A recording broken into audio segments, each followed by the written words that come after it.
No versículo 33 diz assim, é outra parábola no mesmo subtítulo.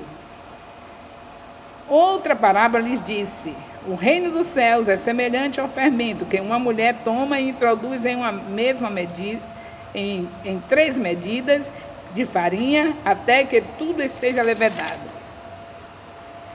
Tudo isto disse Jesus por parábolas à multidão, e nada lhes falava sem parábolas, para que se cumprisse o que fora dito pelo profeta que disse, abrirei em parábolas a minha boca, publicarei coisas ocultas desde a fundação do mundo. O Senhor falando em parábolas para a multidão, para os seus discípulos. Você lembra do capítulo de ontem? Dizendo que ele falava em parábolas porque aquele povo estava ali ouvindo de faz de conta. Ouvia e era como se não ouvisse. Viam, mas era como se não estivesse vendo. E era como se não entendiam. Então, não eram aqueles que buscavam a Deus, a Jesus, depois para perguntar. Não eram os verdadeiros discípulos. Então, continua o Senhor usando o mesmo método aqui. Nesse capítulo 3, tem várias parábolas. Nós vamos ver no próximo vídeo mais outras parábolas. E você vai entendendo. Não deixe que você fique na mesma dimensão desse povo, que há 2000 anos atrás Jesus tinha que falar por parábolas, porque eles não davam ouvido. Os profetas antes de Jesus chegar já falavam sobre isso, que eles iam estar somente por curiosidade na frente de Jesus, mas não estariam fazendo, praticando. Ouvir é obedecer na Bíblia. Quando você ouve realmente, é você praticar e você obedecer. E aquele povo não queria fazer isso. Então Jesus ia falando parábolas. Aqueles que eram selecionados, que eram para Deus, queriam realmente Jesus, eles iam no particular e pediam a explicação. Se você realmente está selecionado, se você é alguém que realmente está querendo aprender de Deus, você vem a mim no gabinete, vem na nossa casa e você tem as explicações daquilo que você não entendeu. Eu sei que tem pessoas que não são da minha cidade e que não podem fazer isso, mas vocês que são da minha cidade, podem fazer. Então, em nome de Jesus, um beijo no coração e em nome de Jesus, faça a sua inscrição no meu canal, é Rai Santana Nascimento, cheia de conversas de Deus.